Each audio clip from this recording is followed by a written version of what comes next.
మొదటి అధ్యాయము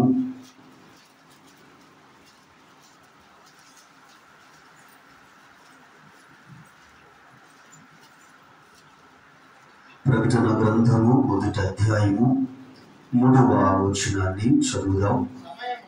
సమయము సమీపించినది గనుక ఈ ప్రవచన వాక్యములు చదువువాడును వాటిని విని ఇందులో వ్రాయబడిన సంగతులను గైకొను వారును ధన్యులు. చిన్న ప్రార్థన. దేవుడు మరి నీతో నాతో మనందరితో ఆయన మాట్లాడునట్లుగా దేవుని స్వరము బహుశ్రద్ధగా వినుటకై ప్రార్థన పూర్వకంగా మనమందరం మరి సిద్ధపడదాం.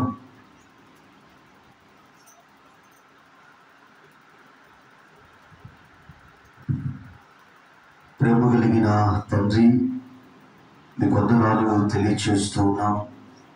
గడిచిన మాసములు నిలిచిన క్షేమము కొరకై మీకు వందనాలు. మరొక మాసములో ఈ మొదటి పునరుద్ధాన దినములో మీ పాదముల చెంత సమాజముగా మేము కూడి ప్రభా మీ నామమును స్తుతించడానికి ఈ ప్రత్యేకమైన సమయంలో మీ మాటలు అయా మీ గ్రంథమును పరిశీలించడానికి మీ మాటలు వినడానికి మీరు కృపించారు. నిలబడిన నన్ను కూడా మీరు మరుగుపరిచి మీ నోటి బోరుగా మీరు వాడుకోమని అయా మీ ప్రజలు మీదుట ఉన్నారు. వినగలిగిన చెవిని, గ్రహించగలిగిన మనస్సును ప్రభా మీరు దయచేయమని ముందున్న పరిచర్య కూడా మీ చేతులకు అప్పగిస్తూ యేసయ్య మీ ఘనమైన నామములో ప్రార్థన చేసి అడిగి వేడుకొనుచు ఉన్నాము తండ్రి, ఆమేన్. ఈ ఉదయకాలపు వేళ దేవుని మాటలు వినుటకు సంఘ కాపురిగా మీకు అందరికీ ప్రత్యేకమైన ఆహ్వానాన్ని తెలియజేస్తూ ఉన్నా. ప్రకటన గ్రంథము మొదటి అధ్యాయము 3వ వచనాన్ని మనం చదువుకున్నాం. యేసుక్రీస్తు ప్రభుల వారు ఆయన 12 మంది శిష్యులను ఆయన ఏర్పాటు చేసుకున్నారు. ఈ 12 మంది శిష్యులు మరి వారు అపోస్తలులుగా వారు పిలువబడ్డారు. అపోస్తలుడు అనగా పంపబడిన వారు. కాబట్టి దేవుడు తనకు అత్యంత మరి సన్నిహితులుగా ఈ 12 మందిని దేవుడు ఏర్పాటు చేసుకున్నారు. ఈ 12 మందిలో ఒకరు అపోస్తలుడైన యోహాను గారు. మరి యోహాను గారు మరి యేసుక్రీస్తు ప్రభువు వారి చేత ప్రేమింపబడిన శిష్యుడు. సిలువలో యేసు ప్రభుల వారు వేలాడుతూ ఉన్నప్పుడు మరి తన తల్లి యొక్క బాధ్యతను ఆయన ప్రేమించిన శిష్యుడైన యోహాను గారికి దేవుడు అప్పగించటం, మరి అక్కడే ఆ మరుక్షణమే మరి అపోస్తలుడైన యోహాను గారు ఒక గొప్ప విధేయత యేసు ప్రభుల వారికి చూపించటం, యేసు ప్రభు తల్లిని ఆ క్షణమే తన ఇంట చేర్చుకోవటం మనం గమనిస్తున్నాం. అపోస్తలుడైన యోహాను గారు ఆయన యేసు ప్రభుల వారి ఆరోహణము తరువాత ఆయన కూడా మరి ప్రపంచ నలుమూలలకు అపోస్తలులు చెదిరిపోయి ఆ చెదిరిపోయిన వారిలో యోహాను గారు కూడా వెళ్ళి దేవుని యొక్క రాజ్య సువార్తను ఆయన ప్రకటిస్తూ ఉన్నారు. ఈ ప్రకటిస్తూ ఉన్న ఈ క్రమంలో అపోస్తలుడైన యోహాను గారిని మరి నూనె బాగా మరి కాగినటువంటి నూనెలో ఆయనను ఉంచడం జరిగింది. ఆయన చనిపోలా. ఆయనను తీసుకుని వెళ్ళి పద్మాసు ద్వీపములో ఆయన పరవాసిగా అక్కడ ఉంచడం జరిగింది. మరి అపోస్తలుడైన యోహాను గారు ఆయన పరవాసిగా అక్కడ ఉంటూ ఉన్నప్పుడు మరి దేవుడు యోహాను గారికి ఆయన ప్రత్యక్షతను ఆయన చూపించాడు. కాబట్టి దేవుడు చూపించినటువంటి ప్రత్యక్షత ఈ ప్రకటన గ్రంథము, మరొక పేరు ప్రత్యక్షత గ్రంథము అని కూడా మరి పిలవచ్చు. ప్రియ సహోదరుడా, సహోదరి, మరి ఇక్కడ ఆయన ప్రకటన గ్రంథమును యోహాను 1, 2, 3 పత్రికలను ఆయన గ్రంథస్థము చేయటం జరిగింది. మరి ఇక్కడ యోహాను గారికి దేవుడు చూపించినటువంటి ప్రత్యక్షతలో 1:3లో సమయము సమీపించినది గనుక ఈ ప్రవచన వాక్యములు చదువువాడును వాటిని విని ఇందులో రాయబడిన సంగతులను గైకొను వారిను ధన్యులు. కాబట్టి ప్రకటన 1:3 దాదాపు మనకందరికీ కూడా సుపరిచితమైన వచనం. మరి ఇక్కడ ఈ మనకు సుపరిచితమైన ఈ వచనాన్ని గురించి ఈరోజు మనము ధ్యానిస్తూ ఉన్నాం. ఈ మధ్యాహ్న కాలం మన యొక్క ధ్యాన అంశము ప్రతి స్థలములో ఆత్మీయంగా జీవించటం. ప్రతి స్థలములో ఆత్మీయముగా జీవించుట. ప్రియ సంఘమ, మరి ఇక్కడ ఈ 1:3లో 3 విషయాలు మనకు కనిపిస్తూ ఉన్నాయి. అందులో 1 చదువుట, 2వది వినుట, 3వది గైకొనుట. చెప్పిన వారి వందనాలు. ప్రియ సంఘమ, ఇలా ఒకసారి ఆలోచించేద్దాం. మరి 1:3లో ప్రకటన గ్రంథములో 3 విషయాలు ఇక్కడ గమనిస్తూ ఉన్నాం. మరి ఇక్కడ సాక్షాత్తు దేవుడు మరి అపోస్తలుడైన యోహాను గారికి దేవుడు చూపించిన ప్రత్యక్షతలో దేవుడు మాట్లాడుతున్నటువంటి మాటలు మరి చదువువాడును వాటిని విని ఇందులో రాయబడిన సంగతులను గైకొన్న వారిను ధన్యులు. కాబట్టి చదువుట, వినుట, గైకొనుట, మరి ఇవి 3 కూడా ఒకదానితో ఒకటి ముడిపడి ఉన్నాయి. ఒకదానితో ఒకటి ఒక అవినాభావ ఆ సంబంధాన్ని ఇక్కడ మనము గమనిస్తూ ఉన్నాం. ఈరోజు మరి ఇక్కడ ఈ 3 విషయాలను గురించి ఈరోజు మనము మనకున్న సమయంలో ధ్యానం చేసి ముగించడానికి ప్రయత్నం చేద్దాం. మరి ఇక్కడ చదువుట, ఇది ఎక్కడ అంటే ఇంట్లో చదువుట. మరి పరిశుద్ధ గ్రంథమును చదువుట ఎక్కడంటే ఇంట్లో. అలాగే వినుట సంఘములో, అలాగే వాక్యమును గైకొనుట సంఘమునకు వెలుపట, లేక సంఘమునకు బయట. కాబట్టి మరి ఇక్కడ ఈ 3 విషయాలు. మరి మొదటిగా మరి చదువుట.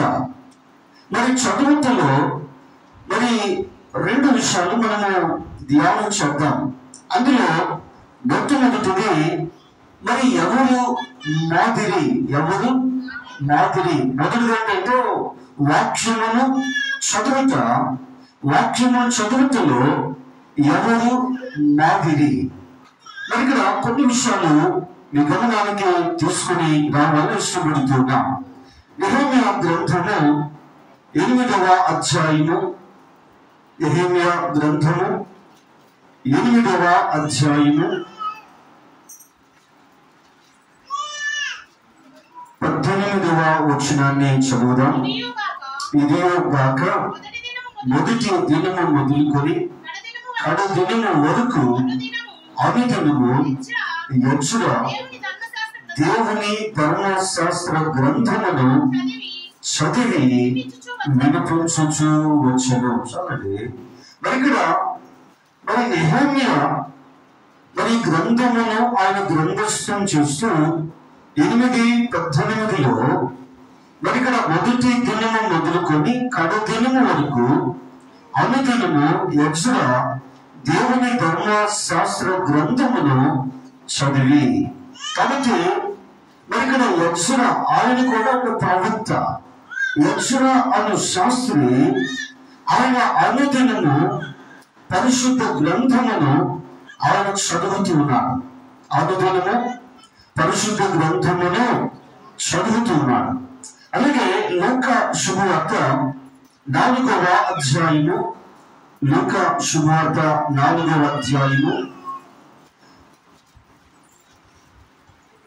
16వ వచనాన్ని చదువుదాం. తరువాత ఆయన తాను పెరిగిన నజరేతునకు వచ్చును. తన వాడుకు చొప్పున విశ్రాంతి దినమందు సమాజ మందిరములోనికి వెళ్ళి చదువుటకై నిలుచుండగా ప్రవక్త అయిన యెషయా గ్రంథము ఆయన చేతికి ఇయ్యబడిను. ఆయన గ్రంథము విప్పగా చదివి మన ప్రభువు యేసుక్రీస్తు వారు ఆయన తాను పెరిగిన నజరేతునకు ఆయన వచ్చినప్పుడు మరి విశ్రాంతి దినము యేసుక్రీస్తు ప్రభువు వారు ఆయన సమాజ మందిరానికి వెళ్ళారు. సమాజ మందిరానికి వెళితే చదువుటకై యేసయ్య నిలవబడినప్పుడు ఆయన చేతికి యెషయా గ్రంథపు చుట్ట ఆయన చేతికి ఇవ్వటం జరిగింది. ఆ యెషయా గ్రంథపు ఆ చుట్టలో మరి ఆయన చేతికి ఇవ్వనప్పుడు ఆ గ్రంథము ఇప్పి యేసుక్రీస్తు ప్రభువు వారు ఆయన చదవటం మనం గమనిస్తూ ఉన్నాం. కాబట్టి మరి ఇక్కడ యెషయా అను శాస్త్రి ఆయన ధర్మశాస్త్ర గ్రంథమును ఆయన ప్రతిరోజు చదువుతూ ఉన్నాడు. అది పాత నిబంధన. కొత్త నిబంధనలో యేసుక్రీస్తు ప్రభువు వారు ఆయన సమాజ మందిరానికి వెళ్ళి అక్కడ వాక్యమును చదువుతూ ఉన్నారు. కాబట్టి పాత నిబంధనలను కొత్త నిబంధనలను మరి ఇక్కడ మరి బైబిల్ గ్రంథమును చదివే భక్తులు మనకు కనబడుతూ ఉన్నారు. కాబట్టి ఒక ఉదాహరణకు యెషయా అను శాస్త్రిని మీకు చూపించాను. తర్వాత మన ప్రభువైన యేసుక్రీస్తు వారు. కాబట్టి వారు బైబిల్ గ్రంథమును చదువుతులో వారు మనకు మాదిరిగా ఉన్నారు. మరి ఇక్కడ మరి వాక్యమును చదువుతులో మొదటిది ఎవరు మాదిరి అని మనము ధ్యానం చేస్తాం. అందులో 2 విషయాలు మనం చూసాం. ఇప్పుడు 2వ విషయం ఏంటంటే ఎందుకు చదవాలి. మరి ఈరోజు మరి బైబిల్ గ్రంథంలో నుంచి కొన్ని మాటలు మనము జాగ్రత్తగా పరిశీలన చేద్దాం. అపోస్తలుల కార్యముల గ్రంథము 8వ అధ్యాయము, అపోస్తలుల కార్యముల గ్రంథము 8వ అధ్యాయము 26వ వచనాన్ని చదువుదాం. ప్రభువు దూత నీవు లేచి దక్షిణముగా వెళ్ళి యెరూషలేము నుండి గాజాకు పోవు అరణ్య మార్గమును కలుసుకొమ్మని పిలుపుతో చెప్పగా అతడు లేచి వెళ్ళను. అప్పుడు ఐథియోపియుడైన రాణి అయిన కందాకే క్రింద మంత్రి అయి ఆమె యొక్క ధనాగారమంతటి మీద ఉన్న ఐథియోపియుడైన నపుంసకుడు ఆరాధించుటకు 32 వచనం అతడు లేఖనమందు చదువుచున్న భాగము ఏదనగా చదవండి.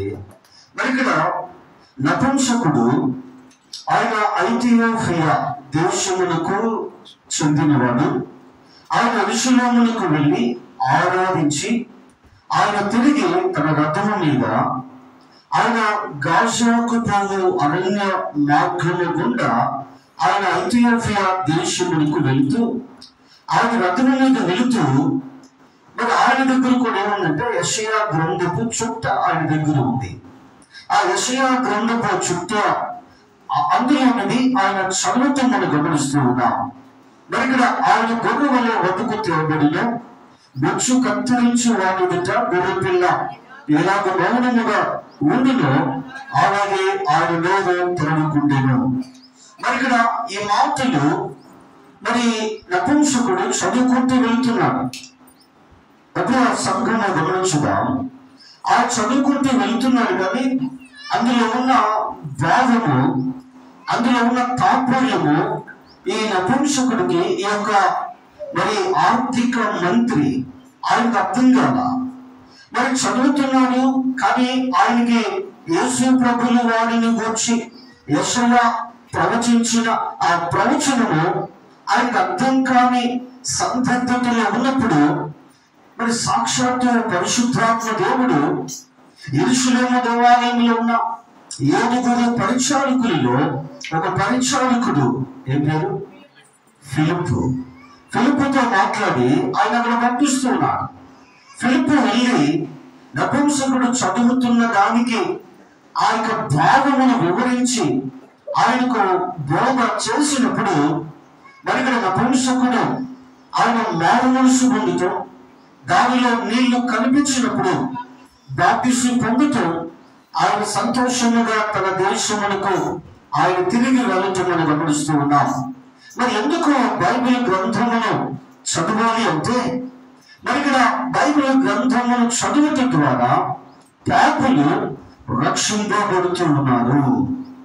మరి ఎందుకు చదవాలంటే, మరి బైబిల్ చదువుట ద్వారా పాపులు రక్షింపబడుతున్నారు అనే ఈ సమయంలో మీ గమనానికి తీసుకొని వస్తూ ఉన్నాం. మరి ఇక్కడ మరి ఆరోగ్య మూర్తి గారు, తండ్రి గారు, మరి దాదాపు మీరు ఆయనకు వచ్చి బహుశా మరి ఎరిగి ఉన్న వారు కూడా ఉండొచ్చు. మరి ఇక్కడ ఆరోగ్య మూర్తి గారు మరి మనం అప్పుడు కూడా పుట్టంలో లేదు, ఆయన రేడియో ప్రసంగికుడిగా ఉన్నాడు. ఆయన రేడియోలో ఆయన దేవుని వాక్యాన్ని ఆయన అందిస్తూ ఉన్నాడు శ్రోతలకు. మరి ఆరోగ్య మూర్తి గారి వాక్యమును రేడియో మరి వర్తమానములు విని మారు మనసు పొందిన వారు చాలా మంది ఉన్నారు. మరి ఇంతకీ ఆరోగ్య మూర్తి గారు ఎలా ఆయన రక్షింపబడ్డారు అంటే, ఆయన చదువు పూర్తయిన తర్వాత ఆయన తన బంధువుల ఇంటికి వెళ్ళాడు. ఆయన అక్కడ ఉంటున్న సమయంలో అక్కడ మరి మిషనరీలు ఉన్నారు, అనగా ధ్వనులు. వారికి తెలుగు రాదు. మరి ఇప్పుడు వారికి అక్కడ అందుబాటులో యోహాను సువార్త ఉంది. యోహాను సువార్తను తెలుగులో చదివి వారికి వినిపించాలి, లేకపోతే వారికి నేర్పించాలి. వారికి నేర్పించిన దానికి వీరికి కొంత జీతం లాగా ఇవ్వటం జరుగుతుంది. కాబట్టి ఆరోగ్యమూర్తి గారు పార్ట్ టైమ్గా ఆయన ఆ పని కొరకు ఆయన చేరాడు. ఆయన చేరి యోహాను సువార్తను చదివి ఆ దొరకు దాన్ని తెలుగులో వారికి చెప్తూ మరి వారికి నేర్పిస్తూ ఉన్నాడు. ఒక పక్క ఆరోగ్యమూర్తి గారు ఆయన చదువుతూ వారికి నేర్పిస్తున్నాడు. కానీ ఆయన మనసులో ఒక మాట ఏంటంటే, ఎందుకంటే ఆయన బ్రాహ్మణ కులానికి చెందినవారు, ఆయన మనసులో ఉన్న ఒక మాట ఏంటంటే, మరి ఇందులో తప్పులు ఏమైనా దొరుకుతాయేమో అని తప్పులను వెతికే దిశగా కూడా యోహాను సువార్తను ఆయన చదవటం ప్రారంభించాడు. మరి ఇక్కడ మరి తప్పులేమైనా దొరుకుతాయేమో అని యోహాను సువార్తను చదువుతూ ఉంటే, ఆరోగ్యమూర్తి గారు ఉన్న తప్పులను మరి చదువుతున్నప్పుడు ఆ బైబిల్ ఆయనతో మాట్లాడటం ఆయన గమనించాడు. ఆయనకు అర్థం కాల, నేను తప్పులు దొరుకుతాయి నేను వెతుకుతూ ఉంటే నా తప్పులను వచ్చి గ్రంథము నాతో మాట్లాడుతుంది. ఆ రోజు తెలుసుకున్నాడు బైబిల్ దేవుడు నిజ దేవుడు అని. ఆ రోజు మరి ఇక్కడ ఆయన మారు మనసు పొందాడు.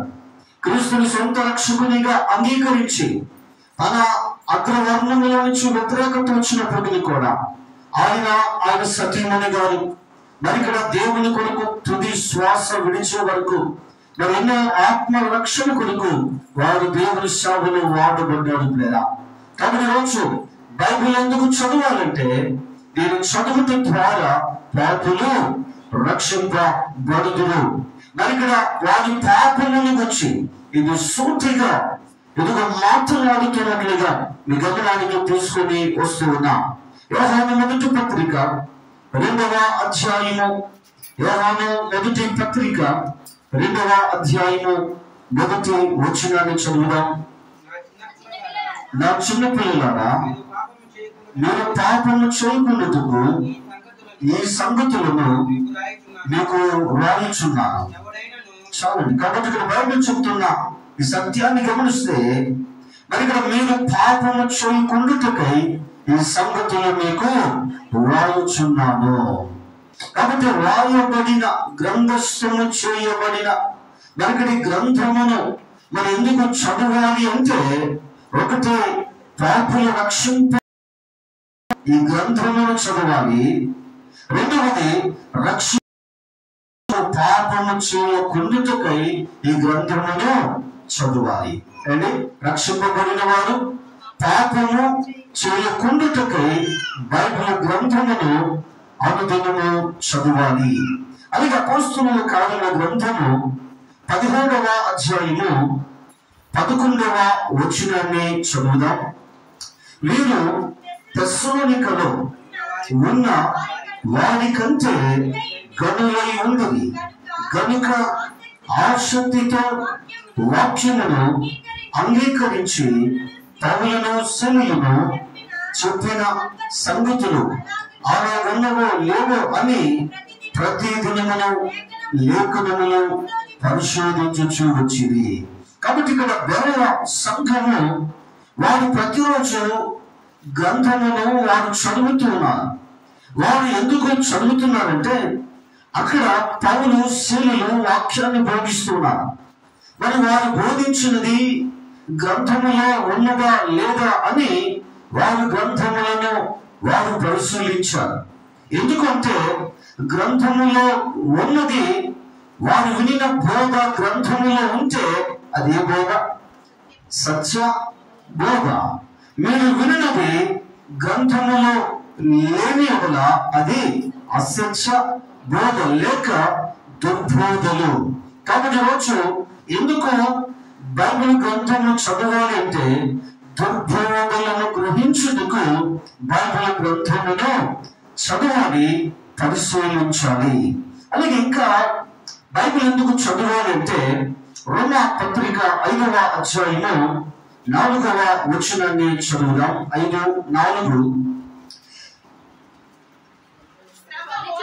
శ్రమ ఓర్పును, ఓర్పు పరీక్షను, పరీక్ష నిరీక్షణను కలుగ చేయునని ఎదిగి శ్రమల యందును అతిశయపడుదును.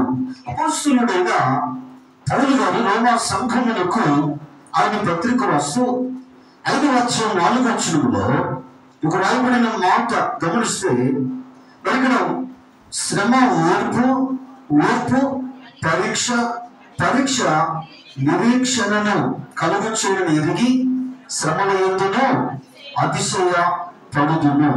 కాబట్టి ఇక్కడ దేవుని వాక్యంలో జాగ్రత్తగా మనము గమనిస్తే, మరి ఇక్కడ ఎందుకు బైబిల్ గ్రంథమును మనము చదవాలి అంటే, మరి ఇక్కడ ఈ వాక్యము చదువుతున్నప్పుడు అది మనను ఆదరిస్తూ ఉంది అనే సమయంలో మీ గమనానికి నేను తీసుకుని వస్తూ ఉన్నాను.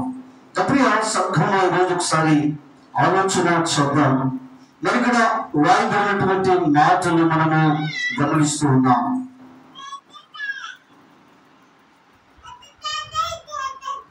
అలాగే ఇంకా బైబిల్లో మనం చూస్తే మత్తయి సువార్త 19వ అధ్యాయం 5వ వచనం, 19:5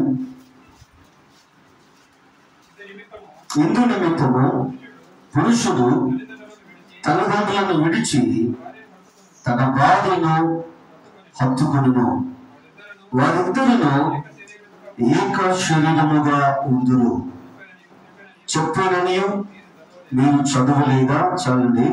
ప్రభు యేసుక్రీస్తు వారు మరి ఇక్కడ యేసుప్రభు చెప్తున్న మాట 19వ అధ్యాయంలో మరి ఇక్కడ జాగ్రత్తగా మనము గమనిస్తే 3వ వచనంలో పరిసయ్యులు ఆయనను శోధింపవాలని ఆయన యొద్దకు వచ్చి, ఏ రైతులు చేపలను పురుషుడు తన భార్యను విడనాడుట న్యాయమా అని అడుగగా, ఆయన సృజించిన వాడు ఆది నుండి వారిని పురుషునిగాను స్త్రీనిగాను సృజించమనియు, ఇందు నిమిత్తం పురుషుడు తల్లిదండ్రులను విడిచి తన భార్యను హత్తుకొనిను, వారిద్దరును ఏక శరీరముగా ఉందినని చెప్పినని మీరు చదవలేదా? కాబట్టి ఇక్కడ పరిసయ్యులు యేసుక్రీస్తు ప్రభుల వారిని శోధిస్తూ మరి ఇక్కడ మరి కుటుంబ వ్యవస్థలోకి వచ్చి భార్య భర్తలోకి వచ్చి వారు ఇక్కడ యేసు ప్రభువాన్ని అడుగుతున్నది గమనిస్తూ ఉన్నాం. యేసుక్రీస్తు ప్రభువారు ఆయన దృష్టికి వచ్చినటువంటి ప్రశ్న, దానికి జవాబుగా యేసు చెప్తున్న మాటలు గమనిస్తే 5వ వచనం మనం చదువుకున్నాం. మరి ఇక్కడ మీరు చదవలేదా? మరి ఇదిగో మరి ఇక్కడ దేవుడు జతపరిచిన వారిని ఏ మనుషుడు వేరు చేయకూడదు అని ఇక్కడ దేవుడు మాట్లాడుతూ మరి ఇక్కడ చక్కటి మాట, మరి పురుషుడు తల్లిదండ్రులను విడిచి తన భార్యను హత్తుకొని వారిద్దరమే ఏక శరీరముగా ఉండునని చెప్పనని మీరు చదవలేదా? కాబట్టి పరిశీలనలో యేసు ప్రభువును శోధిస్తూ ప్రశ్నించారు. యేసుక్రీస్తు ప్రభువు వారేమో మరి ఇక్కడ పురుషుడు తల్లిదండ్రులను విడిచి తన భార్యను హత్తుకోవాలి, వారిద్దరు కూడా ఏక శరీరం అని రాయబడి ఉన్నది, దానిని మీరు చదవలేదా? మరి ఇక్కడ ఆలోచనలో కాబట్టి వారికి ఇద్దరు కాక ఏక శరీరముగా ఉన్నారు కనుక దేవుడు జతపరిచిన వారిని మనుషుడు వేరు చేయకూడదని చెప్పాను. కాబట్టి ఇక్కడ దేవుడు అంటున్నాడు, ఇదిగో మరి ఇక్కడ ఇలా రాయబడి ఉంది, మీరు చదవలేదా? అయితే మీరు చదివితే ఈ ప్రశ్నలు నన్ను అడిగి ఉండి వారు కాదు అన్నారు. కాబట్టి వారు పరిసయ్యులు లేకపోతే శాస్త్రులు, వారు ధర్మశాస్త్ర పండితులు, వారికి ధర్మశాస్త్రం తెలుసు బాగా. కానీ యేసుప్రభువుని శోధిస్తా వారు యేసుప్రభువుని ప్రశ్నించినప్పుడు మరి ఇక్కడ ఇలా రాయబడి ఉంది, మీరు ఎప్పుడు ఎన్నడూ చదవలేదా? పరిశ్రమ అయ్యండి, శాస్త్రులు అయ్యండి, ధర్మశాస్త్ర బోధకులు అయ్యండి, ధర్మశాస్త్ర పండితులు అయ్యండి, మీరు చదవలేదా? కాబట్టి ఇప్పుడు ఏం చేయాలా? మీరు వెళ్ళి చదువుకోండి. ఒకవేళ ఈ ప్రశ్న ఒకవేళ దేవుడు నిన్ను అడిగితే, ఎందుకంటే మరి ఇక్కడ నువ్వు ఏదైనా దేవుని అడిగితే మరి కొన్ని ప్రశ్నలు మనకు వస్తూ ఉంటాయి. కొంతమంది కొన్ని ప్రశ్నలు లేని క్రైస్తవులు ఎవరు లేరు. మరి బైబిల్లో నుంచి కొన్ని అనుభవాలు మనకున్నాయి, కొన్ని ప్రశ్నలు మనకున్నాయి. కొన్నిసార్లు ఈ ప్రశ్నలకు కొన్నిసార్లు ఒకవేళ అడిగితే మరి ఇప్పుడు దేవుడు అంటాడు, ఇదిగో ఇలా రాయబడి ఉంది, నువ్వు చదువులేదా? కాబట్టి రోజు మరి నీకు ప్రశ్న ఉంటే ఆ ప్రశ్నకు సమాధానం ఎక్కడుందంటే బైబిల్లో ఉంది. కాబట్టి రోజు మరి చదువులేదా అంటే మరి ఇప్పుడు ఒక 3 కారణాలు ఈరోజు సంఘంలో చెప్పచ్చు. ఒకటి టైం లేదు, బైబిల్ చదవడానికి టైం లేదు. రెండవది ఆసక్తి లేదు. మూడవది తీరిక లేదు. ఇది నేటి క్రైస్తవ సంఘం యొక్క దుస్థితి. యేసు ప్రభువు అంటాడు, మీరు చదవలేదా?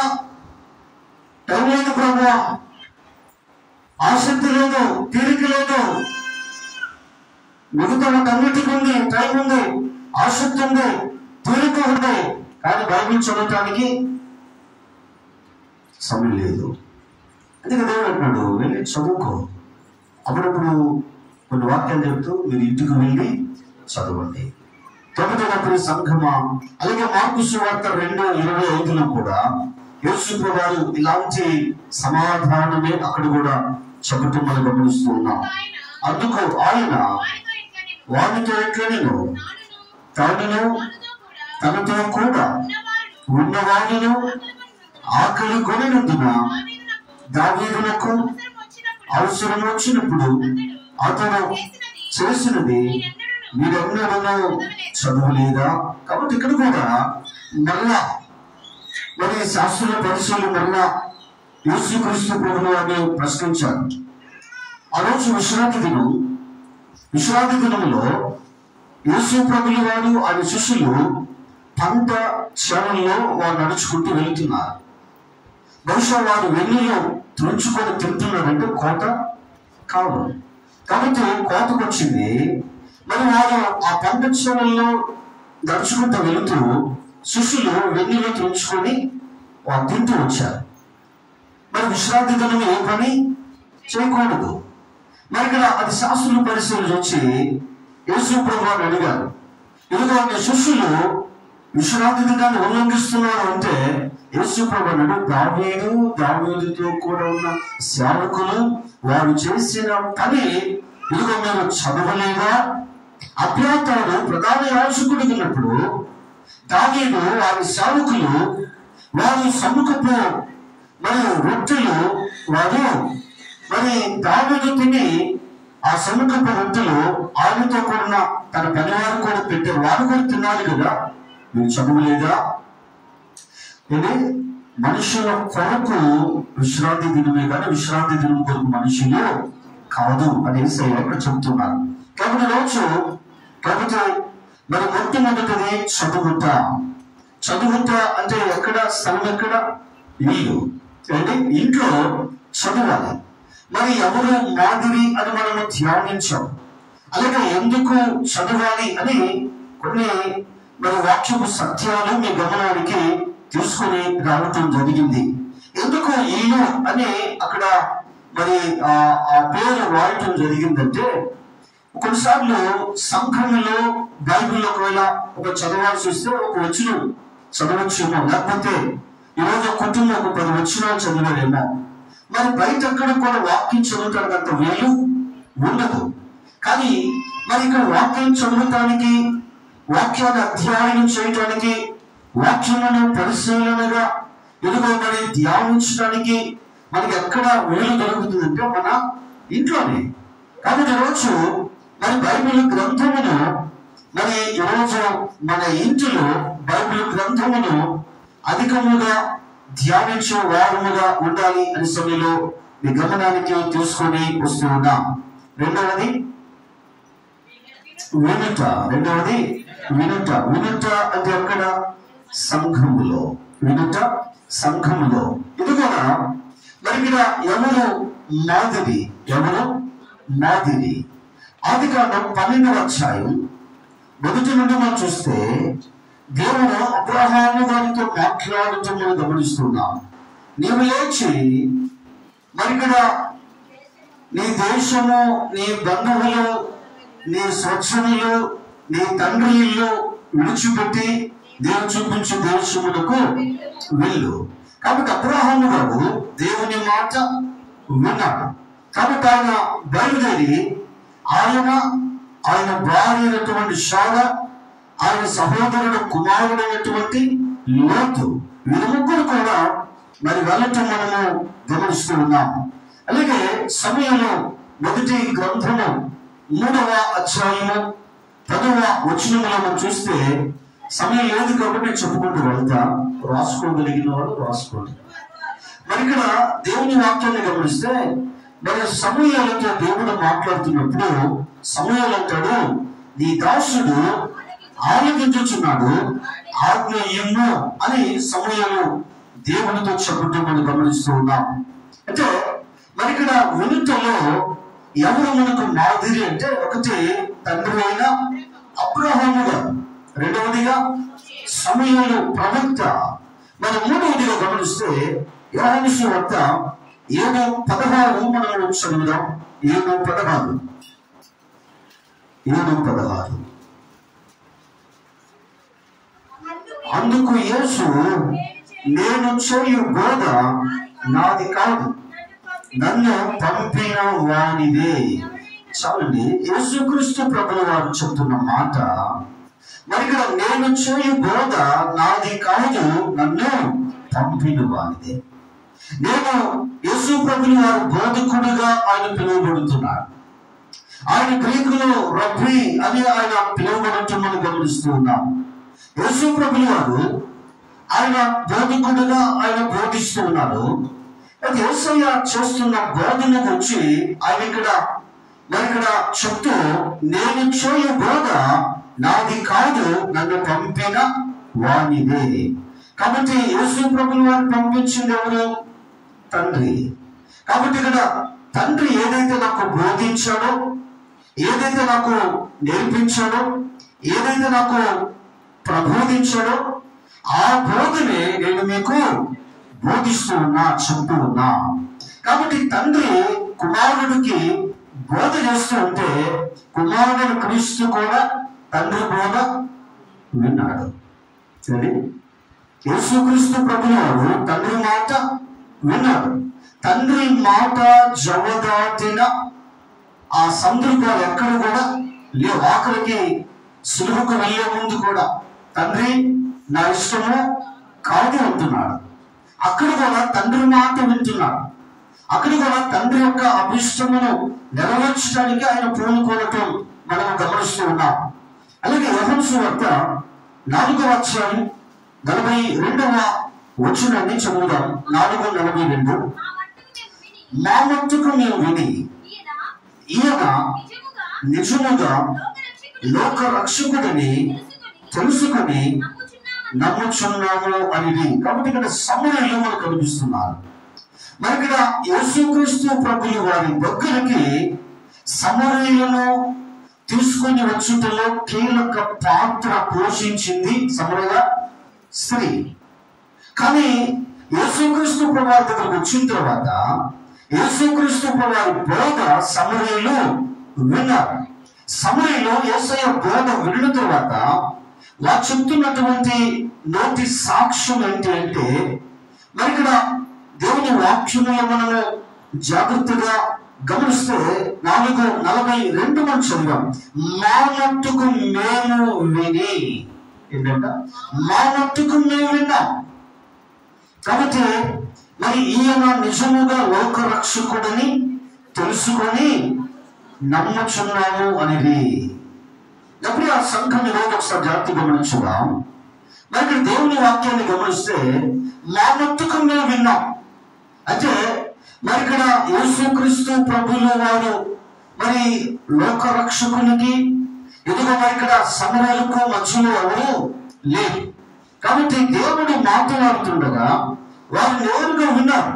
వారు విని వారు చెప్తున్న మాట మా మట్టుకు మేము విని మరి ఈయన నిజముగా లోక రక్షకుడని తెలుసుకొని నమ్ముచున్నాము అని ఇక్కడ వారు చెప్పటం మనము గమనిస్తూ ఉన్నాం. అంటే మరి ఇక్కడ సమరయులు వాక్యము వినుటలో వారు మనకు మాదిరి. వారు విన్నారు వినిన వారు ఇప్పుడు నమ్ముతున్నారు. వారు విని తర్వాత నమ్ముతున్నారు. ఏమని నమ్మారు? ఈయన నిజముగా లోక రక్షకుడు అని నమ్మారు. వారు విశ్వసించి వారందరూ కూడా రక్షింపబడినట్లుగా దేవుని వాక్యము సెలవిస్తుంది. అలాగే ఇంకా మనం చూస్తే అపోస్తలుల 4:20 బైబిల్లో చూడండి. మీరు బైబిల్ చూస్తా ఉంటే మధ్యలో ఆవులింపులు, మధ్యలో పనికిమాలిన ఆలోచనలు, లేకపోతే ఏం వింటాములే ఇలాంటివి రావు. కాబట్టి చూడండి, బైబిల్లో చూడండి. మేము కన్న వాటిని విన్న వాటిని చెప్పక ఉండలేము. కాబట్టి ఇక్కడ అపోస్తలులు చెప్తున్న మాట ఏంటంటే, మేము కన్న వాటిని విన్న వాటిని, కాబట్టి మేము విన్న వాటిని చెప్పకుండా ఉండలేము. కాబట్టి ఇప్పుడు వినుటలో ఎవరు మనకు మాదిరి? అపోస్తలులు. ఎవరంట? అపోస్తలులు మనకు మాదిరి. కాబట్టి వినుటలో మరి ఇక్కడ కొంతమందిని మనము మాదిరిగా పరిశుద్ధాత్మ దేవుడు మన గమనానికి తీసుకొని వచ్చాడు. మరి వినుటలో రెండవది ఏంటంటే ఎందుకు వినాలి. మరి మీరు చాలా మందికి ఆసక్తి, కొంతమందికి కొంతమంది లేదు అండి. కాబట్టి మరి ఎందుకు వినాలి? వాక్యమును ఎందుకు వినాలి? మీరు కొంతమంది అనుకోవచ్చు, త్వరగా అయిపోతే బాగుండు వెళ్ళిపోవచ్చు అని అనుకున్నాడు. ఎందుకంటే మరి సర్వంతర్యామి హృదయాల్లో ఉన్న ఆలోచన ఎరిగిన దేవుడు ఆయన. కాబట్టి నా పని ఏంటంటే సంపూర్ణంగా వాక్యం చెప్పి ముగిస్తా. మీకు ఎవరికి ఇష్టమున్నా, ఎవరికి ఇష్టమో లేకపోయినా రేపు మనది కాదు. కాబట్టి ఈరోజు వాక్యాన్ని సంపూర్ణంగా సమృద్ధిగా వినటానికి ప్రయత్నం చేద్దాం. కాబట్టి ఆ సంఘం ఈరోజు ఆలోచించేద్దాం. మరి ఎందుకు వినాలి? యోహాను సువార్త 8వ అధ్యాయం 47వ వచనాన్ని చదువుదాం. 8:47. దేవుని సంబంధి అయిన వాడు దేవుని మాట వినను. చాలండి. ఎందుకు వినాలంట? దేవుని సంబంధి దేవుని మాట వింటాడు.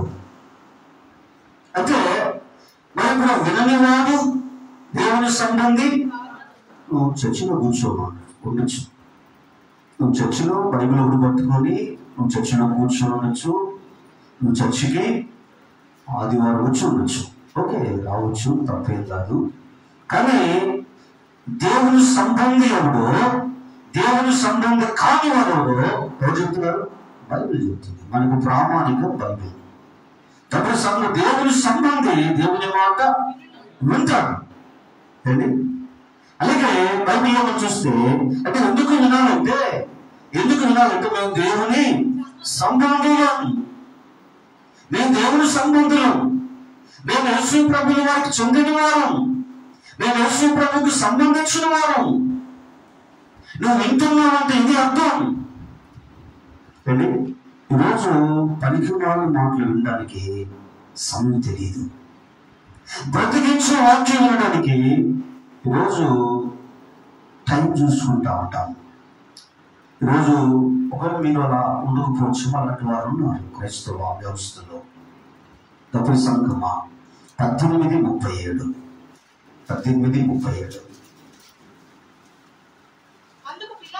అందుకు పిలాతు నీవు రాజువా అని ఆయనను అడుగుగా, యేసు నీవన్నట్టు నేను రాజుని, సత్యమును గూర్చి సాక్ష్యమిచ్చుటకు నేను పుట్టితిని, ఇందు నిమిత్తమే ఈ లోకమునకు వచ్చి తిని, సత్య సంబంధి అయిన ప్రతి వాడును నా మాట వినును అని.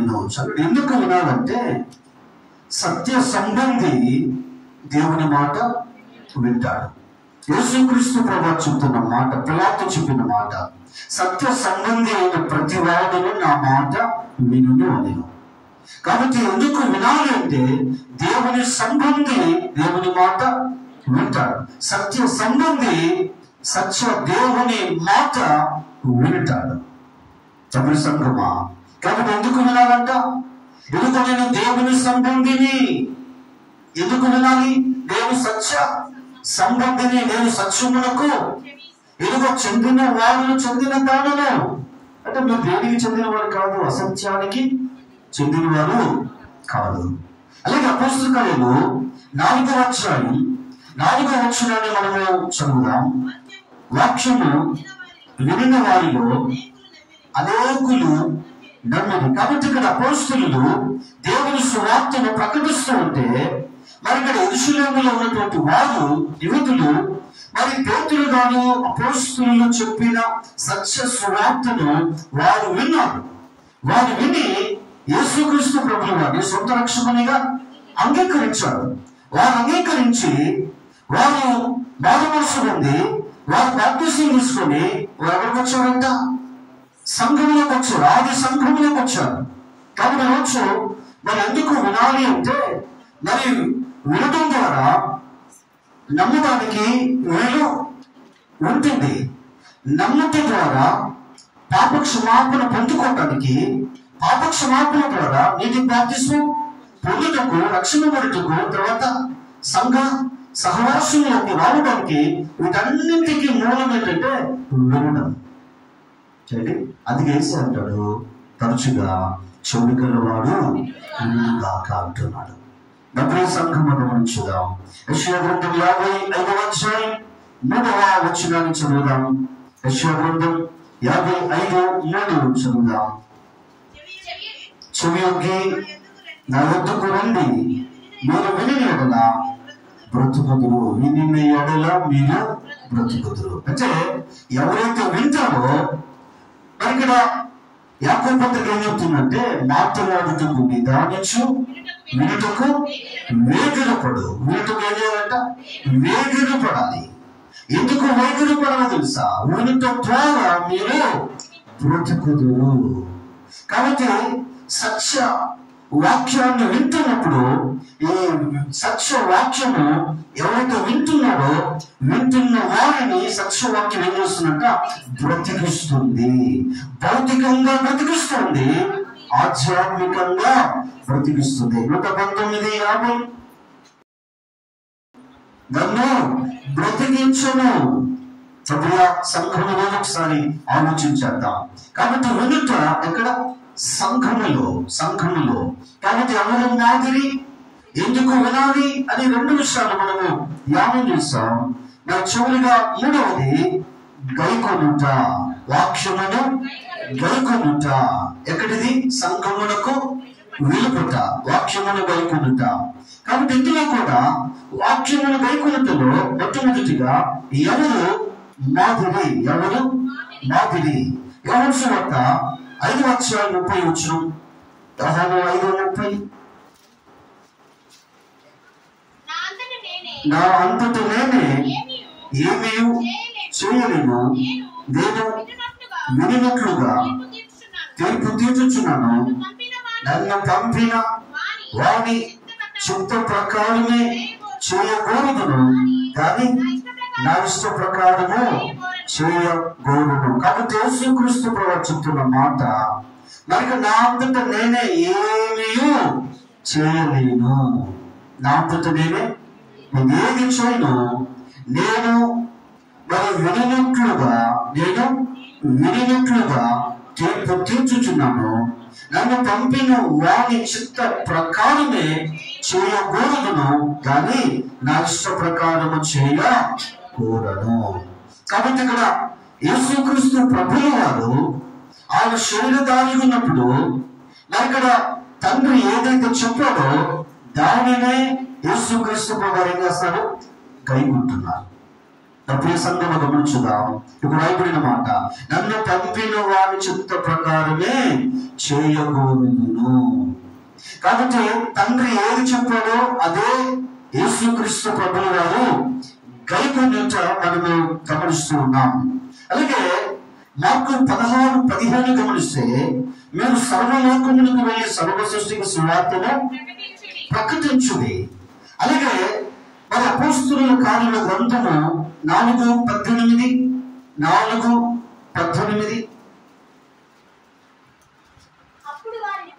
అప్పుడు వారిని పిలిపించి, మీరు యేసు నామమును బట్టి ఎంత మాత్రమును మాట్లాడకూడదు, బోధింపకూడదు, వారికి ఆజ్ఞాపించిరి. చాలండి.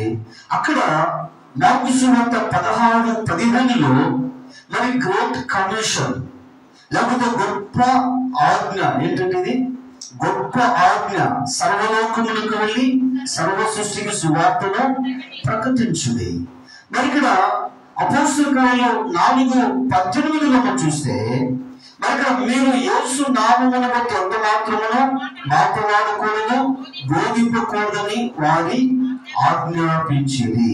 అక్కడ ఏసయ్య మీరు సర్వలోకములకు వెళ్ళి సర్వ సృష్టికి సువార్తను ప్రకటించుడి. ఇక్కడ అపోస్తలులు యేసు ప్రభువు వారి ఆరోహణం తరువాత వారు వెళ్ళి వాక్యమును గైకుంటున్నారు. అక్కడ వాక్యాన్ని విన్నారు. 3వ సంవత్సరం యేసు ప్రభువుల వారి పాదాల దగ్గర యేసు ప్రభువు వారి బోధ వారు నేర్చుకున్నారు, విన్నారు. ఇప్పుడు వారు గైకుంటూ ఉన్నారు. తప్ప సంఘంలో గమనించుదాం. అపోస్తలులు మరి ఇక్కడ వారి దేవుని గురించి మాట్లాడుతుంటే, దేవుని గురించి బోధిస్తుంటే, అక్కడ కొంతమంది వారిని హెచ్చరిస్తున్నారు, మీరు మాట్లాడకూడదు, బోధించకూడదు. కాబట్టి ఇక్కడ మరి అలాగే 19వ వచనం చూస్తే, అందుకు పేతురుని యోహానును వారిని చూచి, దేవుని మాట వినుట కంటే మీ మాట వినుట దేవుని దృష్టికి న్యాయమా, మీరే చెప్పండి. కాబట్టి మీరు మా మీద అధికారులు అయ్యవచ్చు, మీరు మమ్మల్ని ఎదుగో హెచ్చరించే అధికారం మీకుంది, మీరు మమ్మల్ని అరెస్ట్ చేసి ఎదుగో శిక్షకు అప్పగించే అధికారం మీకుంది, కొరడాల దెబ్బలకు మమ్మల్ని అప్పగించవచ్చు, భక్తుల శిక్ష ఎదుగో మాకు విధించవచ్చు, లేకపోతే జైలు చీకటి గదుల్లో మమ్మల్ని ఉంచడానికి అధికారం మీకుంది, ఎదుగో లేకపోతే మమ్మల్ని వృద్ధీయడానికి లేకపోతే చంపడానికి మీకు అధికారం ఉంది. కానీ మీ మీద మన మీద ఎదుగో అధికారం ఉన్నాడు ఆయన ప్రభువులకు ప్రభు. మేము ఆయన మాట వినాలా? మీ మాట వినాలా? మీరు కొడతారని, మీరు చంపుతారని, ఎదుగో మరి ఇక్కడ మీరు ఎదుగో జైలు పడతారని, మరి ఇప్పుడు మేము భయపడి మీ మాట వింటే ఆయన మాటలు ధిక్కరించిన వారు, ఆయన మాటలు గైకొనని వారు. కాబట్టి ఇప్పుడు మీరు చెప్పండి, మేము ఎవరి మాట వినాలి అని? మరి ఇక్కడ మేము కన్న వాటిని విన్న వాటిని చెప్పకుండా ఉండలేమని వారికి ఉత్తరం ఇచ్చింది. అపోస్తలులు ఎంత రోషము కలిగిన శిష్యులు ఒకసారి ఆలోచన చేద్దాం. ప్రియ సహోదరుడా సహోదరి, ప్రశ్న అర్థమైంది నా మన జీవితాల్లో. మరి ఇక్కడ ఒక సన్నివేశం మీకు గుర్తు చేస్తాను. దైవజనులకు ప్రాంతానికి వెళ్ళి అక్కడ సువార్త ప్రకటిస్తూ ఉన్నారు. సువార్త ప్రకటిస్తూ ఉంటే అక్కడ ఉన్న వారు ఇక్కడ సువార్త ప్రకటించకూడదు, ఇక్కడ సువార్త చెప్పడానికి వీలు లేదు అని వారు చెప్తున్నారు. దైవజనుడు చెప్పాడు, నేను మరలా రేపు వస్తా, ఇక్కడికి వచ్చి ఇక్కడే సువార్త ప్రకటిస్తా. మరలా మరుసటి రోజు దైవజనుడు అక్కడికి వెళ్ళి అక్కడే సువార్త ప్రకటిస్తుంటే ఎవరైతే వారిని వచ్చాడో ఇక్కడ చెప్పకూడదు, ఇక్కడ రాకూడదన్నాడో తేలి కొట్టి హాస్పిటల్కి వెళ్ళాడు. అక్కడ లేడు అతను. నా దైవజనులు వెళ్ళి అక్కడ చక్కగా సువార్త ప్రకటించాడు. ఈరోజు అక్కడ ఒక చక్కటి అద్భుతమైన సంఘం అక్కడ కట్టబడింది. అండి ఏ సంఘం? దమ్మాయిపాలెం మన సంఘం. మరి నాన్న పరిచయం చేశారు. కాబట్టి రోజు నా ప్రియ సంఘం ఈరోజు ఆలోచించేద్దాం. కాబట్టి ఎవరి వాక్యమును గైకొనటంలో మనకు మాదిరి అంటే అపోస్తలులు మనకు వారు మాదిరిగా, ఇది కొడతలలో కూడా చంపుతలలో కూడా వారు మరి ఇక్కడ వారు బదలేదు. మరి ఇక్కడ నాన్న అక్కడ సువార్త చేసుకుని వస్తూ ఉంటే దాంట్లో కొంతమంది కాపు కాశారు. రాత్రిపూట చంపాలా అని వస్తా ఉంటే ఎందుకో దైవజనుడికి దేవుడికి ఆలోచిస్తా ఉన్నాడు. తెల్లటి అంగీ వేసుకొని ఉన్నారు. మరి దాన్ని తీసేసి సంచిలో పెట్టుకోవాలి, సౌండ్ వినపడతా ఉంది. మరి ఇక్కడ దాన్ని తీసేసి సంచిలో పెట్టుకున్నారు. మరి ఇక్కడ సైకిల్ ఏ సౌండ్ కొన్ని స్మూత్ గా ఉంది. మరి ఇక్కడ వారు కాపు కాశారు. మరి దైవజనులు అదే దారిలో వెళ్ళేది ఆయన కనిపించిన వాళ్ళకి. ఆ కాపు కాసిన వాళ్ళని చంపడానికి కాపు కాసిన వాళ్ళని మొట్టమొదటి విశ్వాసం అక్కడ అండి. ఈరోజు క్రైస్తవులు వెలువేసినటువంటి గ్రామం మన దమ్మాయిపాలెం గ్రామం, మన బ్రాంచ్ సంఘం ఉంది అక్కడ. ఈరోజు అదే గ్రామం 31 అంకను దేవుని మందిరం కట్టడానికి స్థాపించారు. ఈరోజు మందిరం కడతా ఉంటే దానికి కావలసినటువంటి కొంత డబ్బు కూడా వారు ఇచ్చారు. ఈ మధ్య ఒక ప్రహరీ కడతా ఉంటే దానికి కావలసిన డబ్బు కూడా కొంతమంది గ్రామస్తులు వచ్చి ఇచ్చారు. అప్పుడు ఆ సంఘం ఈరోజు ఆలోచించేద్దాం. ఎప్పుడైతే మన రోషం వస్తుందో ఎందుకు మరి ఇక్కడ మరి వారు యేసయ్యనాడు మీరు వెళ్ళండి సువార్త చెప్పండి అంటే, అయ్యో అందులో సువార్త మీద అక్కడ కొడుతున్నారు, అక్కడ చెప్పొద్దు అంటున్నారు, అక్కడ చంపుతున్నారు అని వాళ్ళు మారుకొని అంటే ఏంటి అక్కడ సువార్త ప్రకటింపబడి ఉండేది కాదేమో. సువార్త ప్రకటింపబడి ఉండకపోతే అసలు ఆది సంఘమే లేదు. ఆది సంఘమే లేకపోతే ఈరోజు సువార్త నలుమూలలకు వెళ్ళి ఉండేది కాదేమో. కాబట్టి నా ప్రియ సంఘమా, ఈరోజు వాక్యము గైకొనుటలో ఎవరు మనకు మాదిరి అంటే అపోస్తలులు మనకు మాదిరి అనే సమయంలో మీ గమనానికి తీసుకుని వస్తూ ఉన్నా. అలాగే రెండవదిగా ఎందుకు వాక్యమును గైకొనాలి అని కొన్ని మాటలు మీ గమనానికి తీసుకుని వస్తాను. సమయంలో మొదటి గ్రంథం 15:22 మనం చూస్తే ఎందుకు వాక్యం గైకొనాలంటే అందులో గొప్ప సంతోషం ఉందని దేవుని వాక్యం సెలవిస్తుంది. ఏదంట వాక్యం గైకొనంటే ఎందుకు గైకొనాలంట? సంతోషం ఉంది. ఈరోజు వాక్యము గైకొనటంలో ఎందుకు వాక్యమును గైకొనాలంటే వాక్యం గైకొనట ద్వారా ఏముందంట? సంతోషం, సమాధానం, శాంతి, నెమ్మది. కీర్తనలో 19:11 గమనిస్తే కీర్తనలో 19:11 ఎందుకు వాక్యం గైకొనాలంటే వాక్యం గైకొనట గొప్ప లాభం అంట. ఏంటంట? గొప్ప లాభం. వాక్యమును గైకొంటూ ఉన్నప్పుడు అది నీకు ఏంటంట? అది గొప్ప లాభమును కలుగ చూస్తుంది. అందుకే అపోస్తలుడైన పౌలు గారు నాకేమైతే లాభములు ఉన్నావో వాటన్నిటినీ క్రీస్తు నిమిత్తం నష్టముగా ఎంచుకుంటూ ఉన్నా, క్రీస్తు నిమిత్తం వాటిని పెంటతో సమానంగా ఎంచుకుంటున్నా. ఈరోజు లాభం కొరకు, ఈరోజు ఎదుగు మరి ఇక్కడ పని పోతామో లేకపోతే ఇంకొకటి పోతామో, ఎదుగు బెనిఫిట్స్ పోతాయేమో లేకపోతే ఆఫర్స్ పోతాయేమో లేకపోతే ఇంకొకటి ఈరోజు లాభం కోసం ఈరోజు దేవుణ్ణి వదులుకొని వెళ్ళే సంఘం ఈరోజు అలాంటి విశ్వాసులు కూడా సంఘంలో లేకపోలేదు. మరి ఎందుకు పౌలు గారు సమస్తమును లాభం నష్టంగా ఎంచుకున్నారంటే ఎందుకో తెలుసా? వాక్యమును గైకొనుట గొప్ప లాభం. ఈ లాభపు ఎందుకు మన వాక్యం గైకొనుటలో ఉన్న గొప్ప లాభాన్ని ఎప్పుడైతే చూచాడో ఆ టేస్ట్ ఆయనకి ఏవైతే లాభం ఉన్నాయో అన్నిటిని నష్టంగా ఎంచుకున్నాడు. వాటి దేంతో సమానం అంట? పెంటతో సమానం. ప్రియ సంఘమా, పరిశుద్ధుడు కొరకు, పరిశుద్ధుని మాటలు వినుట కొరకు, పరిశుద్ధుని మాటలు గైకొనుట కొరకు సమస్తమును పెంటతో సమానంగా పౌలు గారు ఎంచడం మనం గమనిస్తున్నాం. ప్రియ సంఘం ఈరోజు ఒకసారి జాగ్రత్తగా గమనించగలరా? అలాగే మత్తయి సువార్త 19:17 మనం గమనిస్తే నా టైం అయిపోయింది, కొంచెం త్వరగా వెళ్తాను. మత్తయి 19:17 అందుకు ఆయన మంచి కార్యములను గురించి నన్నెందుకు అడుగుచి ఉన్నావు? మంచి వాడొక్కడే నీవు జీవములో ప్రవేశింపగలిగిన యెడల ఆజ్ఞలను గైకొనుమని చెప్పెను. నీవు జీవములో ప్రవేశింపగలిగిన యెడల ఏం గైకొనాలంట? ఆజ్ఞలు.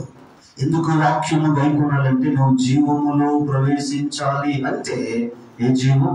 నిత్య జీవములో నువ్వు ప్రవేశించాలంటే వాక్యమును గైకొనాలి. వాక్యం ఏం చేయాలంట? గైకొనాలి. అప్పుడు సంగమా, లూకా 11:28 వేసి అంటాడు, వాక్యము విని దానిని గైకొన్నవారు మరి ధన్యులు అని దేవుని వాక్యం చెప్తుంది. కాబట్టి వాక్యం విని దాన్ని గైకొన్నవారు మరి ధన్యులు అని పరిశుద్ధ గ్రంథంలో మనము గమనిస్తూ ఉన్నాం. అలాగే ఇంకా మనము గమనిస్తే ప్రియ సహోదరుడ సహోదరి, ఒక్క మాట మీకు చూపిస్తాను త్వరగా, ఒక 5 నిమిషాలు ముగించేస్తాను. యాకోబు రాసిన పత్రిక 2:10. యాకోబు 2:10